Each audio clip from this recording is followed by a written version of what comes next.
Alhamdulillah pada sore hari ini atau malam atau pagi kita masih diberi kesempatan oleh Allah Subhanahu wa taala untuk belajar bersama mengaji kitab Al-Bi'a wal Hifadz 'alaiha min Manthur Islami karya Syekh Ali Jum'ah.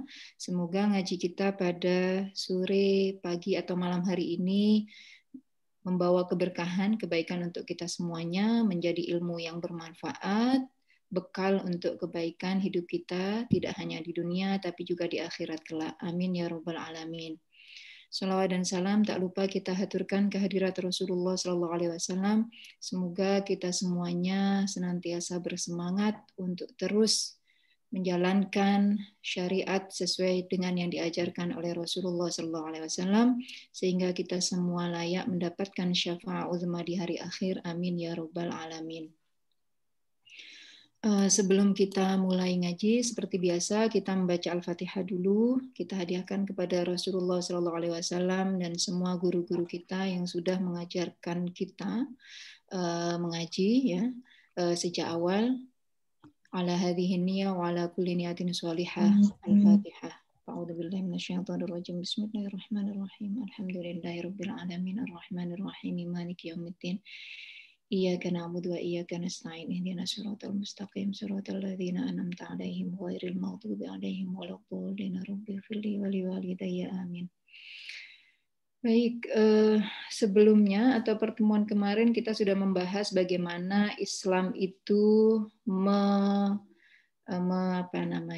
mengajarkan kepada kita untuk selalu menebarkan kasih sayang, rahmah ya, dan juga rifq, lemah lembut kepada semua ciptaan Allah tanpa pandang bulu, baik berupa binatang, tumbuhan ataupun benda-benda mati. Semua harus kita sayangi. Karena sebetulnya sifat rahmah itu adalah satu nama yang sangat disukai oleh Allah, bahkan selalu kita sebut ya ketika kita membaca Bismillahirrahmanirrahim, sifat rahmah itu diambilkan dari satu nama Allah, Ar-Rahman dan Ar-Rahim. Dan Allah sangat senang sekali ketika kita sebagai manusia mampu menebarkan atau mengaplikasikan, merefleksikan nama yang sangat disukai oleh Allah itu dalam kehidupan kita sehari-hari.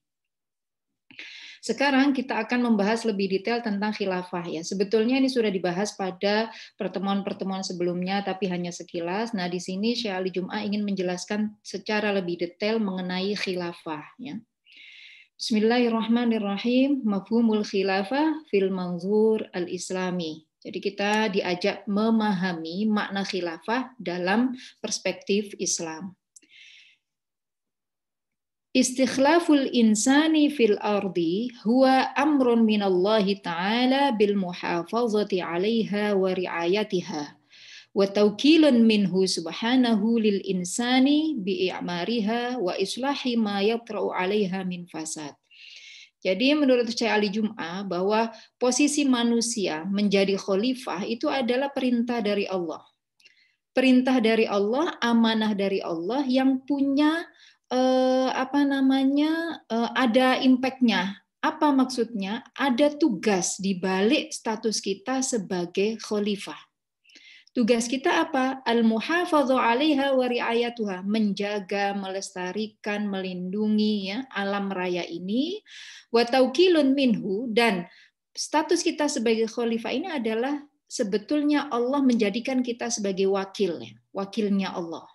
Bi'amariha, wakil dari Allah untuk bisa menghidupkan, melestarikan, menjaga ya alam raya ini, wa islahi ma yatra'u 'alaiha min fasad, dan juga bisa memperbaiki kalau misalnya ada kerusakan di alam raya ini, kita bertanggung jawab, kita punya tugas mewakili Allah untuk memperbaikinya.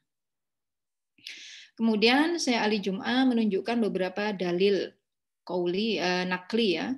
Yang pertama, qala ta'ala a'udzubillahi minasyaitonirrajim bismillahirrahmanirrahim wa idz qala rabbuka lil malaikati inni ja'ilun fil ardi khalifah qalu ataj'alu fiha may yufsidu fiha wa yasfiku dima.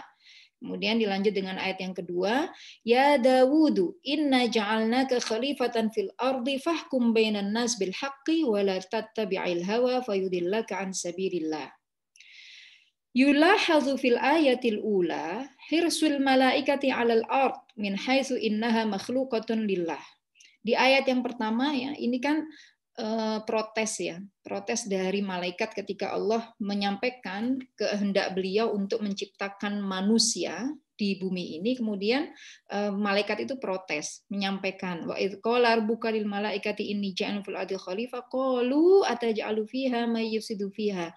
Apakah engkau akan menciptakan makhluk yang akan merusak nanti, wa yasfikud dima, dan menumpahkan darah.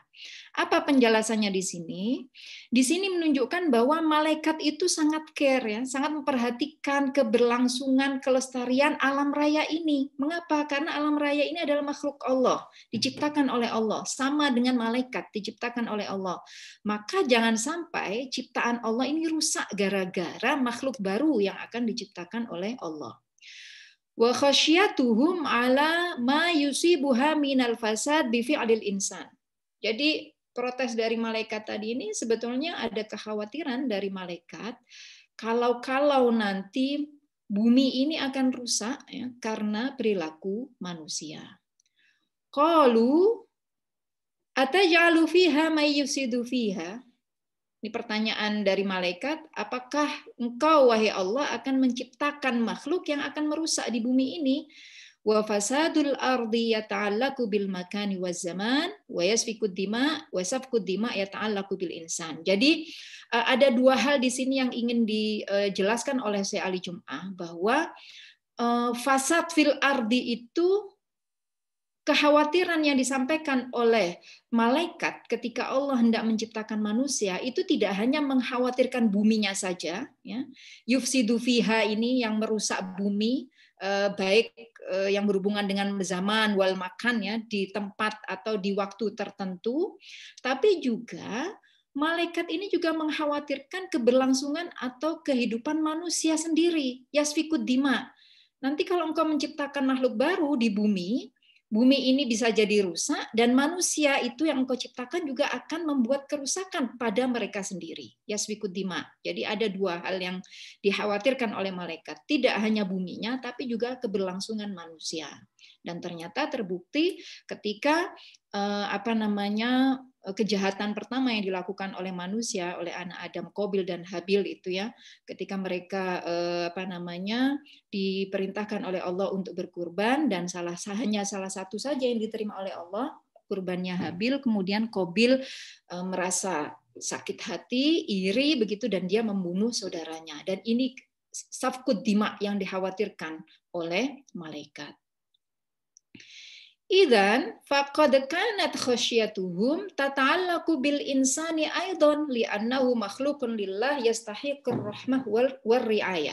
Jadi dari ayat tersebut kita bisa paham bahwa malaikat itu tidak hanya mengkhawatirkan keberadaan bumi ya, ketika Allah menciptakan makhluk baru bernama manusia, malaikat itu juga mengkhawatirkan keberlangsungan kehidupan manusia, tidak hanya keberlangsungan kelestarian alam raya. وتظهر الوحدة البنائية في النص من خلال عرضها لثنائية الأرض والإنسان في قوله تعالى وإذا تولى سعى في الأرض ليفسد فيها ويهلك الحرث والنسل والله لا يحب الفساد ليفسد فيها فساد الأرض ويهلك الحرث والنسل هلاك الإنسان بهلاك الغذاء وهلاك النسل. Jadi di ayat tersebut dan juga ayat yang selanjutnya yang baru saja saya baca, ini ada keterkaitan ya, interconnectedness antara manusia dengan alam raya. Ketika malaikat mengkhawatirkan keberlangsungan alam raya dan dia mengkhawatirkan keberlangsungan manusia, itu sebetulnya menunjukkan bahwa ada hubungan yang erat antara manusia dan alam raya. Dan sebaliknya, keberlangsungan kehidupan manusia sangat bergantung kepada alam raya ini. Dan juga kelestarian alam raya sangat bergantung kepada kemampuan manusia untuk menjaganya. Seperti pada ayat yang setelahnya, ketika manusia berkuasa di bumi, ya, sa'afil ardi liyufsida fiha wa yuhlikal hartha wan nasl. Wallahu la yuhibbul fasad. Biasanya manusia itu melakukan kerusakan di bumi, merusak bumi, wa yuhlikal hartha wan nasl, dan juga merusak nasl, keturunan, ya. Halaku. Jadi di sini ada halakul insan, ada juga fasadul ard. Kalau bumi ini rusak, manusia tidak lagi bisa mendapatkan sumber makanan, halakul insan bihalakil ghoda ya walakin nasl, maka manusia juga otomatis nanti akan punah. Mengapa? Tidak ada lagi yang bisa dimakan. Kenapa? Karena buminya rusak. Kenapa buminya rusak? Karena manusia tidak mampu menjaganya. Jadi ada hubungan yang erat antara manusia dan alam raya, saling bergantung. Jadi bumi, keberlangsungan bumi ini, apakah kita mampu atau tidak menjaganya, itu sangat bergantung pada kemampuan kita sebagai manusia menjalankan amanah sebagai khalifah Allah, sebagai wakil Allah di bumi ini. Keberlangsungan manusia juga sangat bergantung kepada kemampuan kita untuk menjaga alam raya. Jadi sangat saling terkait, ya. Faqad alimatil malaikatu min khalqi Adama annahu sayakunu mukhtarun yakhtalifu bidzalika an ghairihi minal kainat wal makhluqat. Fal mukhtar yajuzu fi haqqihi wurudul mukhalafati lil manhaj ala aksil kainat allati tu'maru fatuti'. Tu'allam fata'lam fala yumkinuha mukhalafatu al manhaj wala tata'allaqu iradatuha bidzalik. Jadi malaikat ini mengetahui bahwa manusia Adam, ya, yang diciptakan kala itu ini diberi hak untuk memilih, berbeda dengan makhluk Allah yang lain yang diciptakan dan hanya diberi kemampuan untuk taat. Jadi malaikat itu kan tugasnya mentaati perintah Allah, tidak pernah bermaksiat atas perintah Allah. Diminta untuk tasbih, ya selamanya dia akan tasbih. Diminta untuk menjaga alam, misalnya, dia terus akan melakukan itu. Sementara manusia ini berbeda dengan makhluk Allah yang lain. Dia diberi hak untuk memilih. Dia diberi akal, ya, diberi perangkat, ya, perangkat berupa ada syahwat di situ, ada nafsu, ada akal, ada nurani. Nah, kesemuanya ini sangat memungkinkan bagi manusia untuk taat atau sebaliknya untuk melanggar. Dia berbeda dengan makhluk Allah yang lain, yang biasanya tu'mar fatuti, diperintahkan. Makhluk Allah yang lain tuh diperintahkan untuk pohon-pohon, misalnya diperintahkan untuk bergoyang kalau ada angin, ya udah tugasnya dia itu aja terus, fatuti, ya. Tu'allam fata'lam, diajari begini, dilakukan. Tidak bisa untuk melanggar. Wa nadharat al-malaikatu ila ma rukkiba fil insan min infi'alat wa raghabat wa syahawat wa dhannat annahu hatman sayadfa'uhu ittiba'uha ila an-nuzu' ila at-taqatul wal haraj min ajli saytarati wat tasallut. Malaikat ini melihat nih makhluk yang diciptakan oleh Allah, manusia itu, dia punya infialat, punya perasaan, bisa bereaksi, punya raghabat, punya kemampuan, punya keinginan, punya syahwat. Maka hal ini, perbedaannya yang dia lihat antara dirinya, antara malaikat dengan manusia ini sangat mungkin mendorong manusia untuk melakukan takotul, untuk melakukan kerusakan, saling berperang. Haraj itu juga sama, ya, fitnah. Min ajli saytara wat tasallut, demi untuk berkuasa. Jadi ini kekhawatiran dari malaikat. Tapi kemudian apa jawaban dari Allah? Walakinnal malaikata hina ma bayyana lahumullahu ta'ala ma khafiya anhum fi khalqi Adam min qudratin ala tahsilil ilmi wal ma'rifah wa i'adati tarakibiha wa istid'aiha qalu subhanaka la ilma lana illa ma 'allamtana.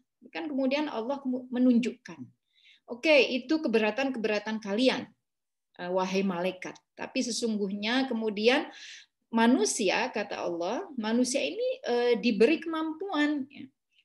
kemampuan berupa akal pikiran, ya, dia punya kemampuan untuk mengetahui, untuk berinovasi, untuk memahami bagaimana alam raya ini, untuk bisa memperbaiki. Jadi kemampuan ini hanya diberikan kepada manusia. Ketika kemudian Allah menjelaskan bahwa manusia ini diberi perangkat kemampuan untuk bisa menjaga alamnya sebagai manusia yang ideal, ya, sebagai insan kamil, manusia itu mampu, diberi kemampuan oleh Allah untuk menjaga alam raya secara keseluruhan, menjadi wakil Allah sebagai khalifah. Malaikat kemudian baru menyadari, oke, kalau begitu, qalu subhanaka la ilma lana illa ma 'allamtana, ya maha suci engkau, sesungguhnya kami tidak mengetahui kecuali apa yang engkau ajarkan kepada kami. Ya, jadi kekhawatiran malaikat tadi dibantah oleh Allah. Enggak, manusia ini sudah diberi perangkat, diberi akal, diberi kemampuan untuk berkreasi, berinovasi, bagaimana mereka mampu memahami rahasia-rahasia paling kecil pun yang ada di alam raya ini, sehingga dengan kemampuan itu mereka akan berhasil begitu, mampu menjadi insan kamil dan menjaga alam raya ini sesuai dengan amanah yang diberikan kepada mereka. Ini definisi ideal dari manusia sebagai insan kamil, ya. Wa yustafadu min dzalika anna fasadal insan wal bi'ah muta'allaqun bi fi'lil insani wa sulukihi. Berdasarkan penjelasan di atas, kita bisa paham bahwa kerusakan alam, kerusakan perilaku manusia ini muta'alliqun bi fi'lil insan, sangat bergantung pada perilaku manusia. Jadi kerusakan alam ini atau baiknya alam ini sangat bergantung pada perilaku manusia. Fa'in ghalabat alaihi syahawat wal hawa wa hada 'alal aqli wal ilmi kana halakan li nafsihi wa ghairihi. Kalau seandainya manusia terus mengikuti syahwatnya, ya, melampaui batas, ya, maka apa yang terjadi? Halakan li nafsihi wa li ghairihi, akan menyebabkan kerusakan tidak hanya bagi dirinya manusia tapi juga bagi makhluk Allah yang lain.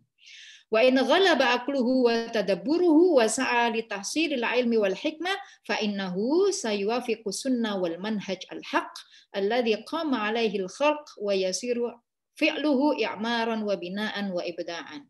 Tapi kalau manusia mampu mengendalikan syahwatnya dan mengedepankan akal, ya, wa tadabbur, kemampuan dia untuk tadabbur, memahami rahasia Allah di alam raya ini, wasa'a li tahsilil ilmi, dan berusaha untuk mencari ilmu, mencari rahasia-rahasia Allah yang ada di alam raya, fa innahu sayuwafiq as-sunnah, maka dia akan mampu untuk mencapai kehendak Allah sesuai dengan yang disunnahkan, sesuai dengan yang diinginkan, yang digariskan oleh Allah. Ya. Wa yasiru fi'luhu i'maran wa bina'an wa ibta'an. Maka perilaku manusia ini akan menjadi i'mar, menjadi perilaku yang membangun, ya, wa ibda'an, dan inovatif. Wa yulahadu fil ayat ats-tsaniyah ma jaa'a fiha min dzikril khilafati wal ard wal haqq. Fal haqqu huwa Allah subhanahu wa ta'ala wal haqqu huwa alladhi qama 'alaihi al khalq. Fa inna Allah subhanahu wa ta'ala lam yakhluq syai'an abathan aw la'iban. Qala ta'ala wa ma khalaqna as-samaa'a wal arda wa ma bainahuma la'ibin. Law aradna an nattakhidha lahwan lattakhadnahu min ladunna in kunna fa'ilin. Ila akhiril ayat. Di ayat yang kedua dijelaskan bahwa hubungan antara khilafah, kemudian bumi, dan Allah ini sangat erat. Fal haqqu huwallah, bahwa Allah yang maha hak, maha benar ini, huwallazi qama alaihil khalq, Allah lah yang menciptakan, ya, yang mengatur segala apa yang diciptakan di bumi ini. Dan Allah menciptakan segala sesuatu di alam raya ini dengan penuh punya makna, bukan sia-sia, ya. Jadi dalam ayat tersebut Allah menjelaskan wa ma khalaqnas samaa'a wal arda wa ma bainahuma la'ibin. Tidaklah kami, kata Allah, menciptakan langit dan bumi dan apa yang ada di sekitarnya ini dengan main-main. Lau aradna an nattakhidha lahwan, kalau seandainya kami ingin menciptakannya atau kami berkehendak untuk bermain-main, latakhadnahu min ladunna, pasti akan kami lakukan. Bal nakdhifu bil haqqi 'alal batili fayadmaghu fa idza huwa zaik. Bahkan tetapi apa yang kami lakukan bahwa kami ingin menghilangkan kebatilan dengan kebenaran, fayadmaghu, sehingga semua yang batil itu menjadi hilang. Walakumul wailu mimma tasifun, sesungguhnya wail, celakalah bagi kalian atas apa yang kalian tasifun, jelaskan ya, describe ya. Qala ta'ala afahasibatum annama khalaqnakum abatsan wa annakum ilaina la turja'un. Ayat ini juga menjelaskan bahwa Allah tidak menciptakan alam raya ini secara sia-sia. Penjelasannya bagaimana? Fallahu subhanahu wa ta'ala indama ja'ala Dawud khalifatan fil ard talaba minhul hukma bil haqq. Ketika Allah memerintahkan Dawud untuk menjadi khalifah di bumi ini, maka sesungguhnya Allah meminta kepada Dawud untuk berkuasa di atas bumi ini dengan menjalankan hukum yang hak, yang sesuai dengan yang diperintahkan oleh Allah. Wal haqqu muradiful adli was salah wa diddul abas wal la'ab wal fasad. Maksudnya hak itu apa? Hak itu artinya adil ya. Jadi harus seorang khalifah itu harus berlaku adil. Adil itu dalam Islam berarti menempatkan sesuatu sesuai porsinya ya. Wasolah berlaku menebarkan kebaikan dan perbaikan ya. Wadidul abas, dan hak ini bertentangan atau anonimnya apa? Abas, sesuatu yang sia-sia. Al-la'ab, sesuatu yang main-main. Al-fasad, dan sesuatu yang buruk. Wa asrul mulki alladhi utiyahu Dawudu al-khalifah wal qiyamu bil haq. Jadi dasar dari pemberian hak, pemberian gelar khalifah yang diberikan oleh Allah Subhanahu wa taala kepada Nabi Daud itu karena hak tadi. Artinya apa? Kita sebagai khalifah, sebagaimana Nabi Daud yang telah ditunjuk oleh Allah sebagai rasul dan khalifah, harus melaksanakan tanggung jawabnya atas alam raya ini dengan konsep hak, bukan dengan konsep batil. Jadi harus menegakkan kebenaran, menegakkan keadilan, menegakkan kebaikan, bukan menyebarkan kerusakan. Walidzalika aqabahu biqoulihi wala tattabi'il hawa. Kemudian Allah melanjutkan ayat di atas dengan firman-Nya, wala tattabi'il hawa, dan jangan ikuti hawa nafsu kalian. Wal hawa huwa al-janib alladzi dhahara lil malaikati awalan fi khalqi Adam. Hawa inilah hawa nafsu ya. Hawa nafsu yang selalu mengajak pada keburukan, ini adalah satu sisi negatif dari manusia yang nampak di mata malaikat ketika pertama kali Allah menciptakan manusia. Sehingga kemudian malaikat pada saat itu protes, apakah engkau akan menciptakan manusia akan membuat kerusakan di bumi ini, yang akan menumpahkan darah. Ini karena yang nampak di mata malaikat pada saat itu adalah hawa. Fakana hukmuhum 'alal insan bi annahu sayufsidu fil ard wa yasfiku dima wal haqqu wal aql wal ilm wa wal janib alladhi khafiyun 'anil malaikati awwal al amr. Sementara hak, kebenaran itu setara dengan akal, sama dengan ilmu. Artinya apa? Ketika kita berperilaku di alam raya ini menggunakan akal kita, berdasarkan ilmu pengetahuan yang sudah kita ketahui, tidak hanya ilmu agama tapi juga ilmu-ilmu Allah yang lain yang mendukung kebaikan, maka tentu perilaku kita ini akan sesuai dengan al-haq tadi, akan sesuai dengan yang diharapkan oleh Allah, akan membawa kita kepada kebaikan. Tapi kalau kita sebaliknya mengikuti hawa nafsu, tidak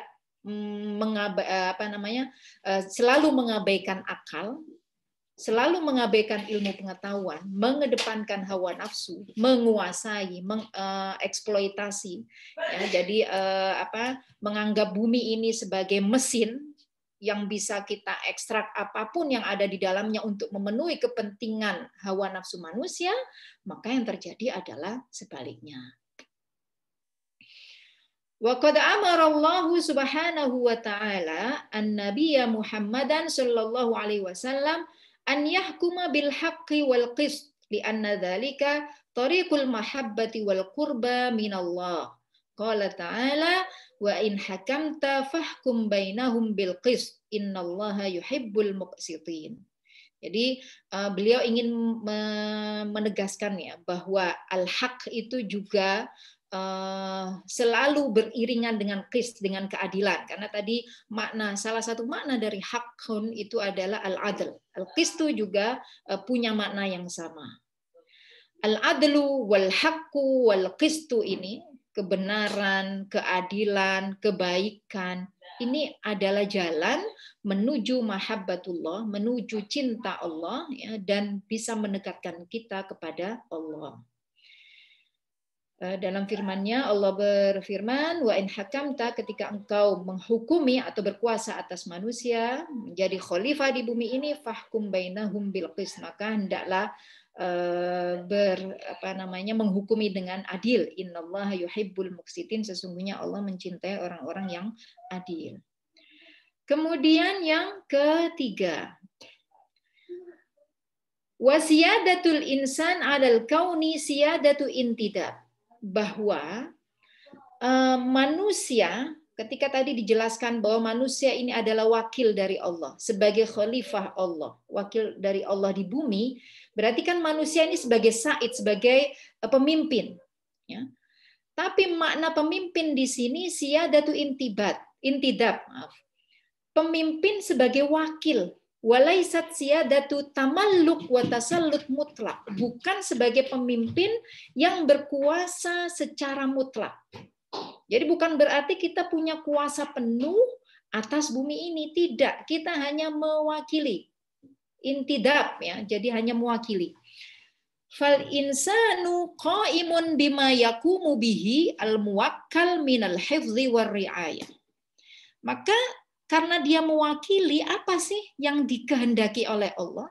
Ketika kita menjadi wakil, ya, tentu orang yang memberikan hak wakil kepada kita ini kan punya tujuan utama. Kenapa kita harus mewakili yang memberi kuasa atas kita? Kita harus tahu tujuannya apa, visi misinya apa, targetnya apa. Nah, inilah target visi misi yang harus kita pahami, sehingga apa yang kita lakukan itu sesuai dengan yang diharapkan oleh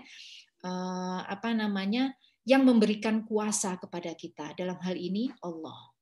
Apa yang diinginkan oleh Allah? Al-hifdzu war riayah. Allah menginginkan kita supaya menjaga, melestarikan, ya, tidak merusak. Nah, inilah makna dari khilafah itu yang sesungguhnya dalam perspektif Islam. Karena dia sebagai wakil, lidzalika fal insanu mas'ulun 'anil amanati allati hamalaha, mas'ulun an ihsanihi wa itqanihi au isaatihi wa ifsadihi. Maka dia akan dimintai pertanggungjawaban atas amanah, atas tanggung jawab yang dibebankan kepada dia, apakah dia mampu melaksanakannya dengan ihsan, dengan baik, dengan teliti, itqan, ya, atau sebaliknya isaah, dengan buruk dan merusak. Ini kita akan dimintai pertanggungjawaban. Qala ta'ala alladzi khalaqal mauta wal hayata liyabluwakum ayyukum ahsanu amala wa huwal azizul ghafur. Sesungguhnya Allah yang telah menciptakan kematian dan kehidupan ini untuk menguji kita, siapakah di antara kita yang bisa berbuat ihsan, berbuat baik. Jadi ihsan ini menjadi satu konsep penting, ya. Kalau ihsan dalam Islam misalnya selalu didefinisikan anta'budallah ka'annaka tarahu fa illam takun tarahu fa innahu yaraka, bahwa ihsan itu adalah ajaran bagaimana supaya kita ini bisa berimajinasi seakan-akan kita ini ketika menyembah, ketika kita melakukan ibadah, ini kita melihat Allah. Tapi kalau tidak mampu sampai pada level itu, dibalik, maka kita harus merasa bahwa kita ini berada dalam pengawasan Allah. Nah, ihsan dalam relasi antara manusia dengan alam itu sangat luas ya, tidak hanya sekedar kita dalam berperilaku ini akan dimintai pertanggungjawaban bahwa kita berada dalam pengawasan Allah, tapi juga kita harus menjalankan perintah Allah tadi sesuai dengan keinginan yang pertama, yaitu al-haq, ya, riayah, al-adl, ya, al-qist, bahwa kita harus menjadi khalifah yang mampu melaksanakan tanggung jawab untuk menegakkan kebenaran. Kebenaran di sini berlaku adil, ya, berperilaku baik terhadap alam raya, terhadap seluruh makhluk Allah Subhanahu wa taala. Wa qala ta'ala fi nafsi surah bayanan lil ihsan. Kemudian beliau ingin menjelaskan lebih detail lagi mengenai ihsan fil amal. Apa ihsan fil amal? Perbuatan yang muhsin itu seperti apa? Walladzi ja'ala lakumul arda dhalulan famshu fi manakibiha wa kulu min rizqihi wa ilaihin nusyur. Sesungguhnya Allah yang telah menciptakan bumi untuk kalian, ya, dhalulan, dalam kondisi ditaklukkan. Famshu fi manakibiha, silahkan kalian berjalan di atas bumi ini. Wa kulu min rizqihi, dan makan apa yang sudah disediakan oleh Allah melalui bumi ini. Wa ilaihi an-nusyur. Faqad sakharallahu al-arda wa ja'alaha mudhallalatan lil insan kay yastafida min khairatiha fawajaba 'alaihi al-'amalu was-sa'yu li tahsili naf'iha wal islah fiha. Jadi ayat di atas menunjukkan bahwa Allah ini sudah menundukkan alam raya untuk manusia supaya kita ini mampu mengambil kebaikan atau memanfaatkan apa yang sudah disediakan oleh Allah di bumi ini, di alam raya ini. Tapi bagaimana kita mampu untuk mengambil manfaat dari semua yang diciptakan oleh Allah? Harus dengan amal, dengan bekerja, wasa'yu, dengan berusaha, litahsili naf'iha, untuk bisa mendapatkan manfaat dari alam raya ini, wal islah fiha, dan berbuat baik atau tetap menjaga alam raya ini tetap baik. Jadi beliau di sini ingin menjelaskan bahwa ihsan ini dalam relasi antara manusia dengan alam adalah bahwa ketika kita melakukan perbuatan, ya, yang berhubungan dengan proses kita untuk survive, itu harus dalam koridor ihsan. Jangan sampai kita ini misalnya sebagai petani, ya, sebagai petani kita ini menanam padi, misalnya menanam jagung, ya, maka harus kita jaga konsep ihsan. Jangan sampai kita ini ingin menghasilkan sesuatu dengan bertani, tapi kita merusak bumi, merusak alam ini. Misalnya bagaimana? Tidak memberikan waktu kepada bumi untuk beristirahat. Jadi kalau ini yang seringkali kita lalaikannya. Berbeda dengan masyarakat adat, indigenous community. Mereka itu punya konsep yang sangat dekat dengan alam. Seperti kita bahas sebelumnya tentang konsep bumi, ya. Dalam Islam, bumi itu juga digambarkan sebagai ibu. Maka perilaku kita terhadap bumi harus sama dengan perilaku kita terhadap ibu biologis kita. Kita diperintahkan oleh Allah untuk menghormati ibu kita, maka ini juga berlaku kepada ibu kosmik kita, bumi ini. Kita juga harus menghormati, jangan merusak. Nah, masyarakat adat, komunitas adat itu selalu memberi waktu kepada bumi ini untuk istirahat. Mengapa? Karena bagi mereka bumi ini adalah living organism-nya. Organisme yang hidup. Mereka butuh istirahat. Kalau terus-menerus ditanami, mereka juga akan capek. Nah, capek dalam bentuk apa? Tidak lagi subur. Ini luar biasa. Sama persis dengan konsep dalam Islam bahwa kita harus menghargai bumi ini. Hanya saja dalam Islam mungkin tidak dijelaskan secara detail teknisnya seperti apa. Tapi masyarakat adat berdasarkan pengetahuan mereka yang yang diwariskan secara turun-temurun, bahwa bumi ini seperti ibu mereka sebagai living organism. Mereka butuh istirahat sama dengan kita yang butuh istirahat. Tidak mungkin manusia itu terus-menerus bekerja, mencari uang terus-menerus, mencari memenuhi kebutuhan hidupnya. Dia juga butuh istirahat. Maka bumi juga butuh istirahat. Nah, konsep bumi butuh istirahat ini adalah salah satu bentuk dari ihsan, ya. Ketika kita berperilaku kepada bumi. Contoh lain misalnya tidak menggunakan pestisida berlebihan. Pestisida ini kan invensi manusia, ya. Terutama mereka kaum kapital yang ingin menguasai sumber makanan bagi seluruh penduduk bumi. Mereka menciptakan kebijakan monokultur, ya, kemudian menyebarkan benih-benih yang dianggap atau mereka mempropagandakan bahwa benih yang mereka ciptakan ini akan menghasilkan lebih banyak, lebih tahan pada hama dan macam-macamnya, sehingga masyarakat lokal atau kita misalnya di Indonesia itu lupa pada benih-benih lokal, sehingga kita betul-betul bergantung pada mereka. Sampai pada akhirnya kita merasakan sekarang, ketika tidak ada beras, ketika tidak ada benih yang disediakan oleh pemerintah misalnya, kita kemudian menjadi kolaps. Padahal sebetulnya kita punya benih-benih lokal yang lebih kuat. Mereka kemudian selain memberikan benih-benih, ya, memperkenalkan benih-benih baru yang mereka ciptakan, dan di situ ada GMO, ya, ada rekayasa genetik. Mereka juga menciptakan perangkatnya, apa, pestisida. Pestisida ini mereka mengatakan dengan pestisida kita bisa terhindar dari hama tikus, wereng, dan macam-macamnya.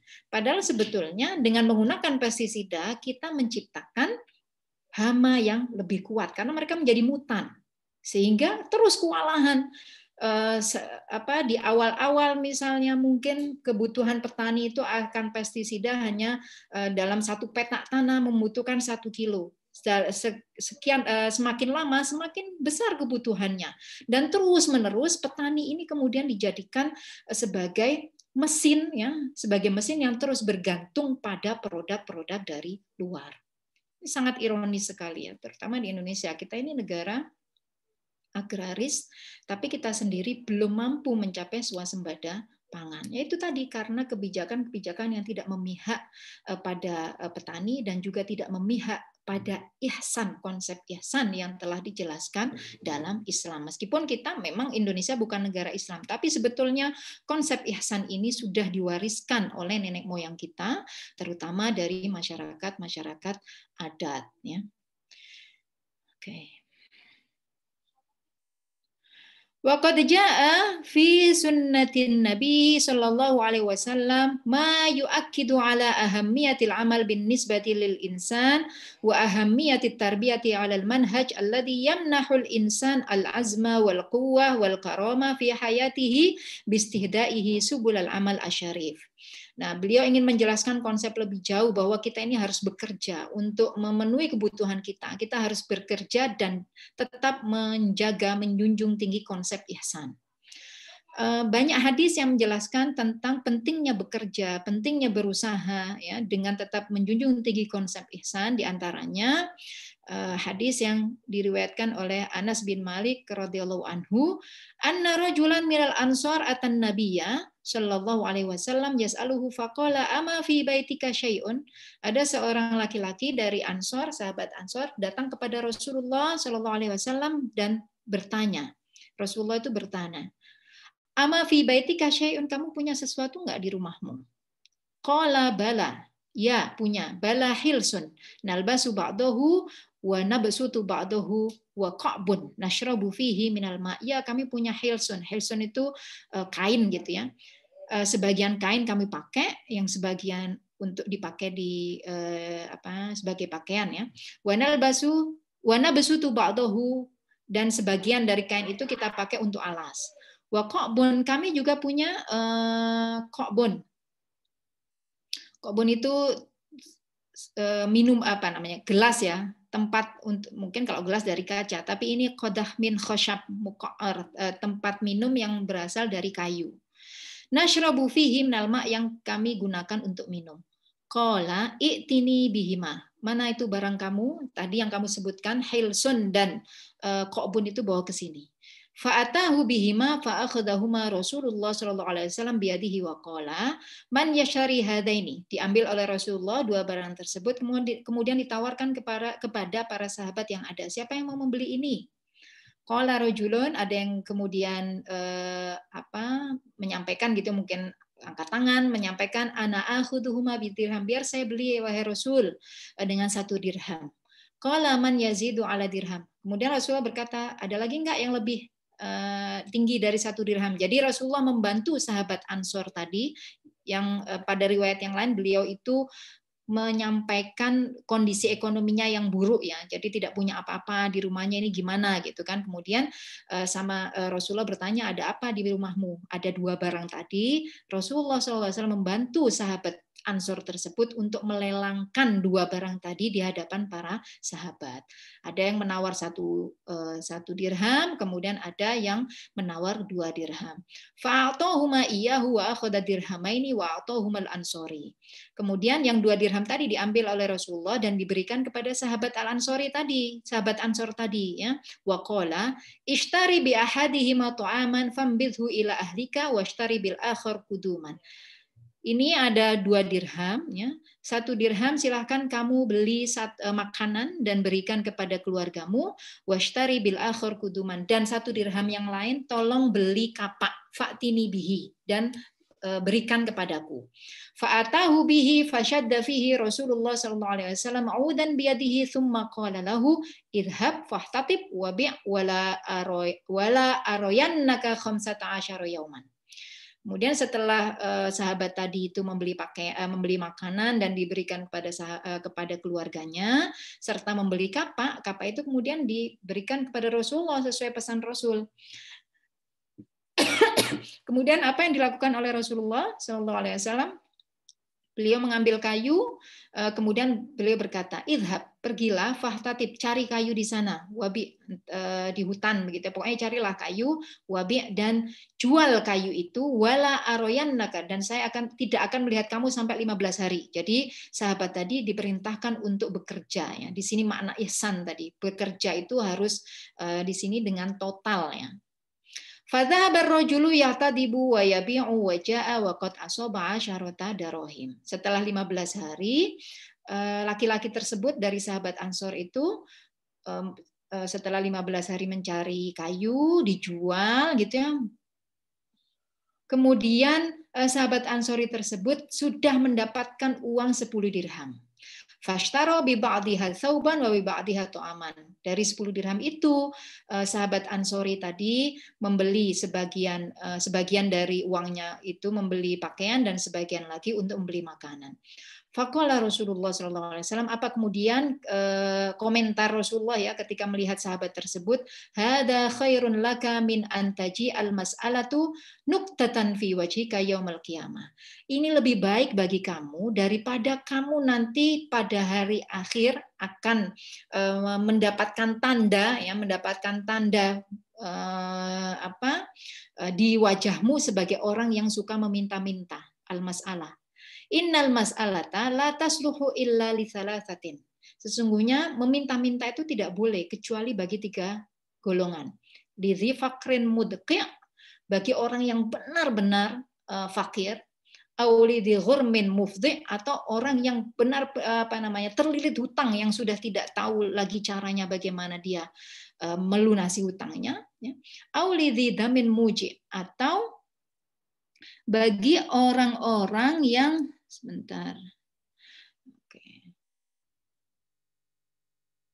orang-orang yang punya dam muji, maksudnya orang yang sakit ya, yang betul-betul tidak mampu lagi bekerja. Hanya 3 orang inilah yang boleh meminta-minta. Tapi seperti kita jelaskan sebelumnya bahwa dalam Islam ini ada perintah untuk terus menjaga kehormatan kita ya. Kehormatan kita, apalagi ada konsep al-yadul ulya khairun minal yadis sufla, yang memberi itu lebih baik daripada yang meminta. Nah ini kita banyak belajar dari orang-orang yang kondisinya kekurangan, biasanya hati mereka itu lebih luas daripada kita yang mungkin terbiasa dengan hidup nyaman ya. Banyak orang yang meskipun dalam kondisi kekurangan tetap berusaha, tetap bersyukur, berbeda dengan orang yang terbiasa hidup nyaman, ketika kondisinya terpuruk mudah sekali untuk mengeluh ya. Nah, ini hadis ini Rasulullah SAW ingin menjelaskan bahwa bekerja untuk mencari nafkah, untuk memenuhi kebutuhan hidup kita, ini adalah satu hal yang niscaya harus kita lakukan, ya, tidak boleh kita meminta-minta, dan harus dalam proses bekerja itu kita harus menjaga konsep ihsan tadi. Seperti yang dicontohkan pada ayat sebelumnya, ya, bagaimana ihsan itu, ya, harus berbuat baik, jangan sampai merusak bumi. Kemudian kalau hadis ini menjelaskan ihsan itu adalah ketika kita bekerja ya harus total, tidak setengah-setengah. Kemudian yang kedua, wa an Abi Hurairah anna Rasulullah sallallahu alaihi wasallam marra ala subrati ta'am fa adkhala yadahu fiha fanalat asabi'uhu balalan. Faqala ma hadha ya sahibat ta'am? Qala asabathu sama ya Rasulullah. Qala afala ja'altahu fawqa ta'am kay yarahu an-nas man ghasya falaysa minni. Jadi hadis diriwayatkan oleh Abu Hurairah radhiyallahu anhu, suatu ketika Rasulullah sallallahu alaihi wasallam ini berjalan di pasar, ya, marra ala subrati ta'am, beliau kemudian melewati satu toko gitu. Di toko itu kemudian beliau melihat ada makanan yang dipajang. Beliau memasukkan tangannya, mungkin ini bisa beras, bisa jagung atau kurma, apapun itu, karena tidak jelaskan ta'amnya. Ketika itu beliau melihat, ngecek barang dagangan yang didisplay. Ketika dicek, tangan beliau masuk ke makanan tadi, di bagian bawah makanan itu basah. Kemudian Rasulullah bertanya, loh kok basah gitu? Pemilik toko tadi berkata, iya, kena air hujan gitu, kena air hujan jadi basah. Kemudian apa jawab Rasul? Afala ja'altahu fawqa ta'am? Kenapa enggak kau tunjukkan yang basah tadi di bagian atas, sehingga orang-orang yang akan beli itu tahu. Man ghasya falaysa minni, barang siapa berbuat curang maka sesungguhnya dia bukan bagian dari umatku. Nah, di sini makna ihsan yang lain, ya, adalah tidak boleh berbuat curang ketika kita melakukan transaksi berjual beli, atau tidak harus transaksi jual beli. Dalam profesi kita masing-masing, jangan sampai kita melakukan keburukan, ya, jauh dari konsep ihsan, melakukan kecurangan itu tidak boleh, ya. Ini contoh lain dari konsep ihsan yang ingin dijelaskan oleh Syahli Jum'ah melalui hadis-hadis Rasul Shallallahu Alaihi Wasallam.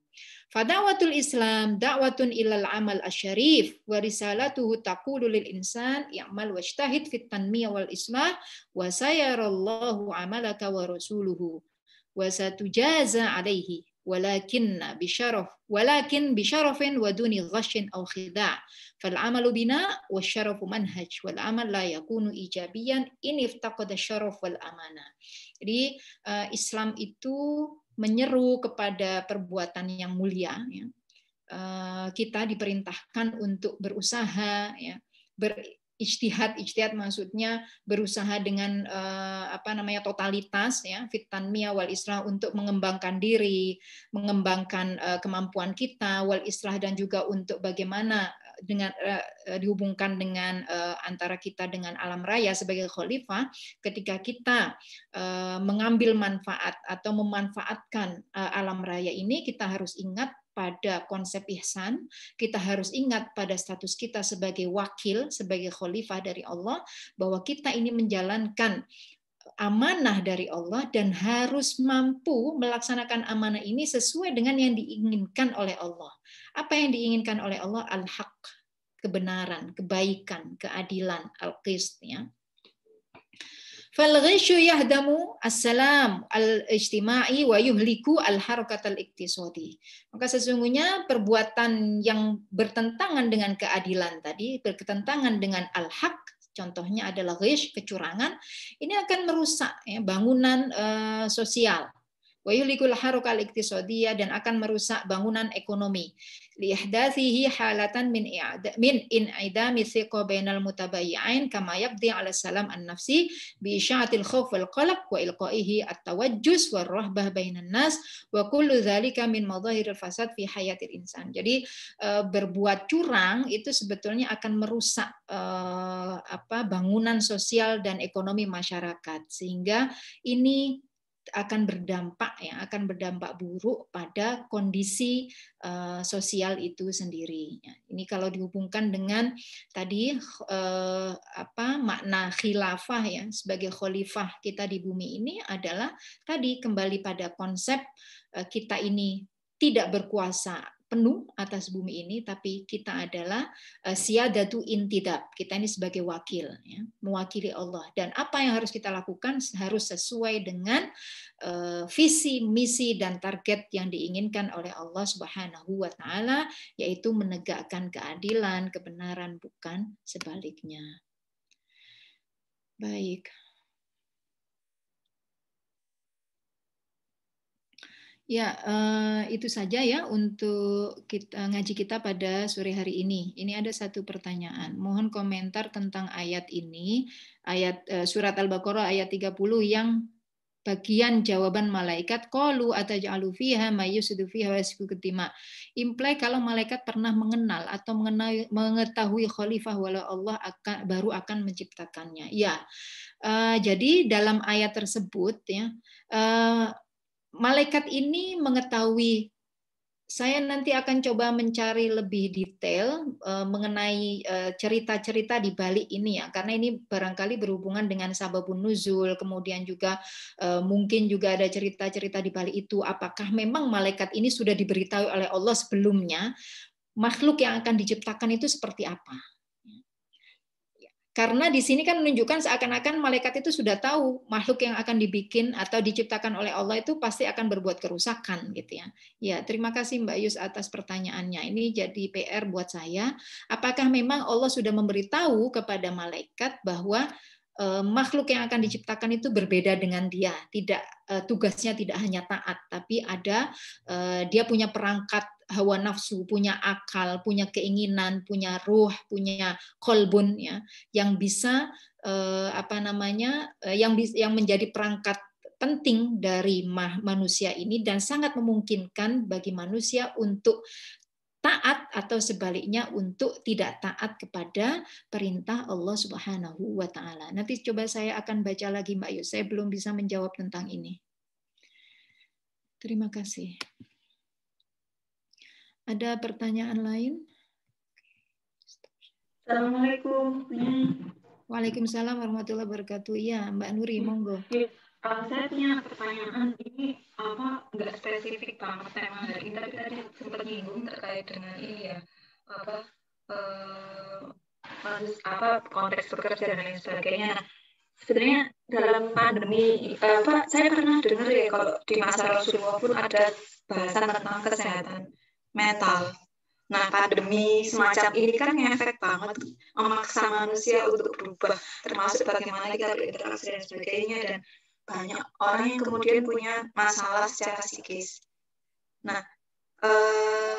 bisa kalau pada sejauh yang punya pahami sebenarnya kan karena masalah mental itu kan nggak sekedar kita kurang iman atau apa ya, maksudnya itu kan beyond itu, dan di Islam pun diakui gitu.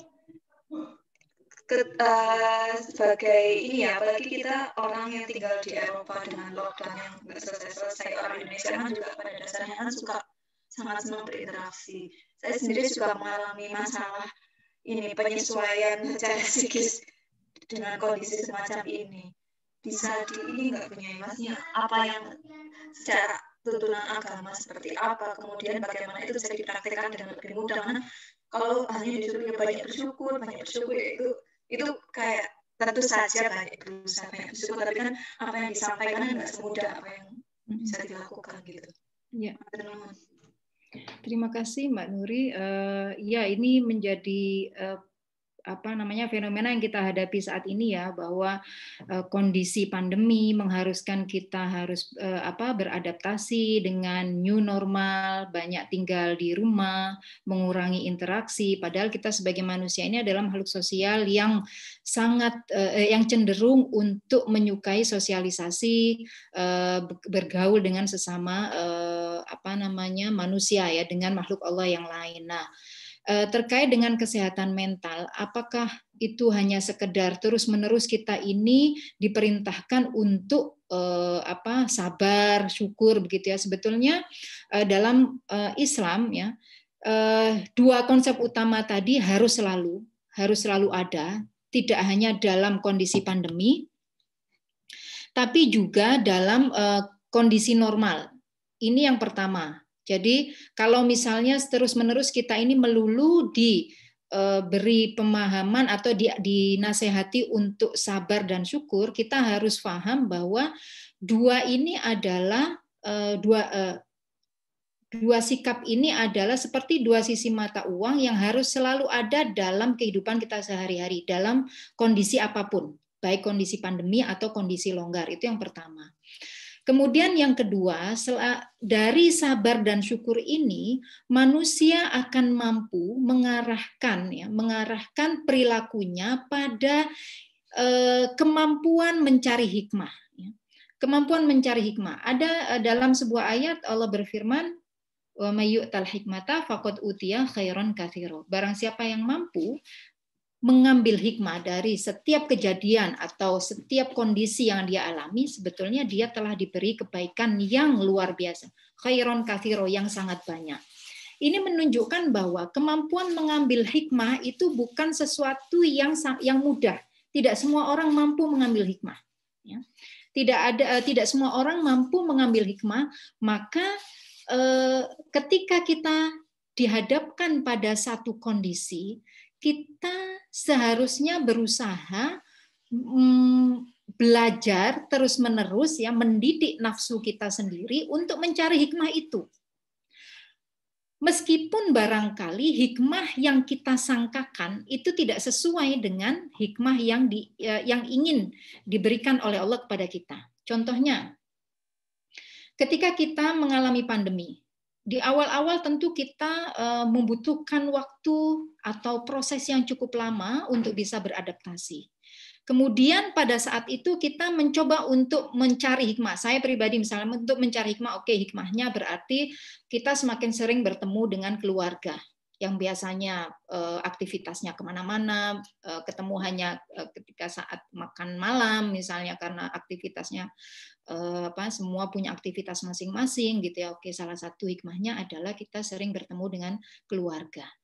Itu yang saya camkan. Padahal belum tentu ini adalah hikmah yang diinginkan oleh Allah untuk saya pribadi. Tapi ketika kita menanamkan pada diri kita ada sisi positif dari kondisi ini akan mendorong hal-hal positif yang lain yang akan muncul berikutnya. Karena kalau kita tidak menanamkan zon yang positif kepada Allah, maka yang muncul adalah sebaliknya. Kan wallahu inda dzanni abdi bi. Allah itu sesuai dengan prasangka kita. Maka kalau kita menyangka ini adalah kebaikan, maka itu akan menjadi baik. Kalau misalnya Allah kemudian kita menyangka bahwa ini yang terjadi di pandemi ini adalah keburukan, maka itulah yang menjadi buruk. Mengapa? Karena ini mempengaruhi persepsi kita. Persepsi kita terhadap pandemi itu seperti apa? Kalau kita menganggapnya sebagai sesuatu yang positif, maka ini akan melahirkan hal-hal positif yang ada di hadapan kita. Oh, ternyata semakin sering ketemu keluarga. Oh, ternyata dengan pandemi ini kita bisa sangat mudah berhubungan dengan banyak orang, meskipun kita terpisah secara geografis misalnya. Oh, ternyata dengan pandemi ini banyak sekali hal-hal positif yang akan kita hasilkan berdasarkan pemahaman kita atas zon yang baik tadi, perspektif yang baik yang kita munculkan dari diri kita sendiri. Dan ini tidak mudah. Semua harus berangkat dari konsep yang pertama, yang sabar dan syukur tadi. Tanpa sabar dan syukur, kita akan susah untuk bisa sampai pada pencarian hikmah tadi. Karena banyak orang yang tidak mampu mencari hikmah sampai sekarang juga masih blaming, masih menyalahkan kondisi. Dan ini menunjukkan bahwa mereka tidak mampu mencari hikmah. Berarti mereka tidak punya konsep yang kuat terkait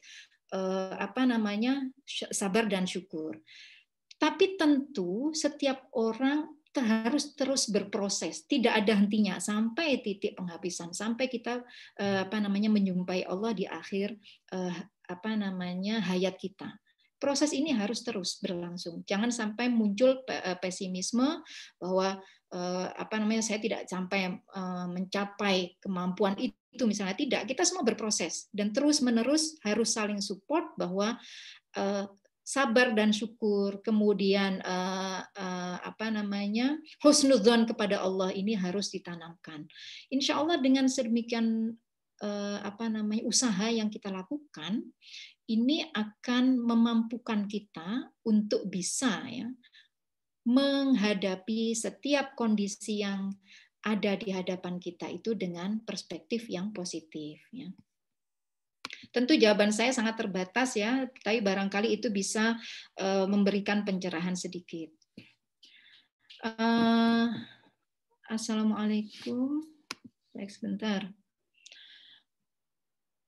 Izin bertanya, Bu Nyai. Apakah yang dimaksud oleh malaikat itu manusia purba?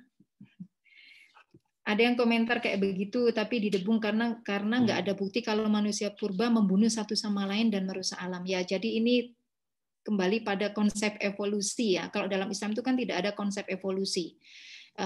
Manusia yang pertama diciptakan oleh Allah itu adalah Nabi Adam fi ahsani taqwim, dalam kondisi yang sangat sempurna seperti kita saat ini.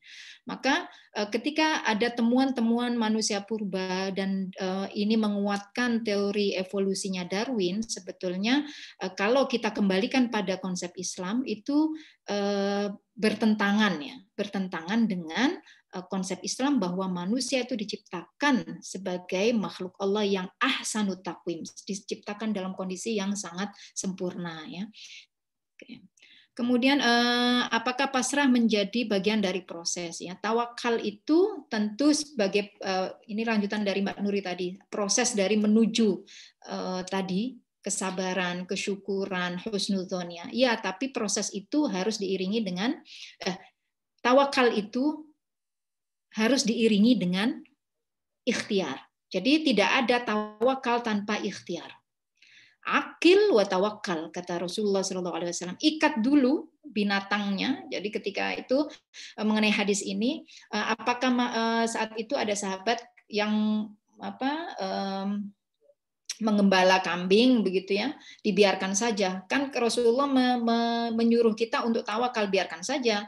Terserah mereka mau makan mau di mana, yang penting nanti pasti sama Allah akan, kalau sudah milik kita akan kembali. Bukan seperti itu kata Rasulullah. Akil, ikat dulu binatangnya. Silahkan mungkin tidak harus diikat secara fisik, tapi tempat kita menggembala itu harus ada jelas pagarnya di mana sehingga memudahkan kita untuk mengawasi.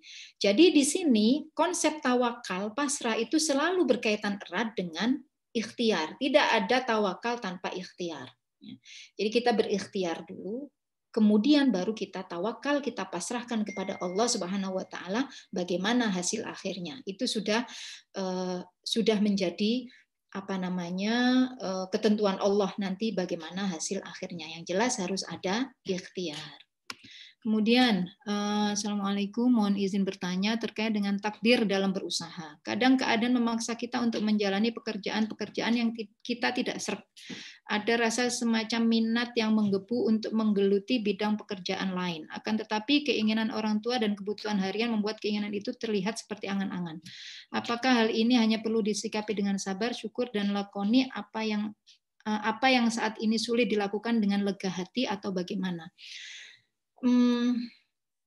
Ada satu hadis Rasul Shallallahu Alaihi Wasallam, kullun muyassarun lima khuliqalahu, bahwa semua makhluk Allah ini sudah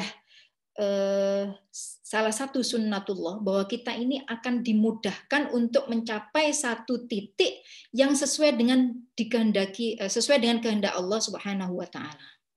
Artinya apa? Ketika kita dihadapkan pada satu kondisi, kita bekerja tapi pekerjaan ini tidak kita sukai.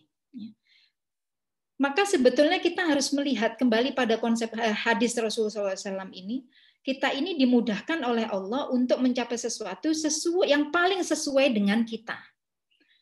Ketika Allah kemudian menggiring kita pada satu kondisi, sementara kita sendiri tidak suka dengan kondisi tersebut, maka kita yang harus mencoba untuk membolak-balikkan hati kita, bahwa apa yang ada di depan kita ini adalah yang terbaik bagi Allah, bagi kita di mata Allah.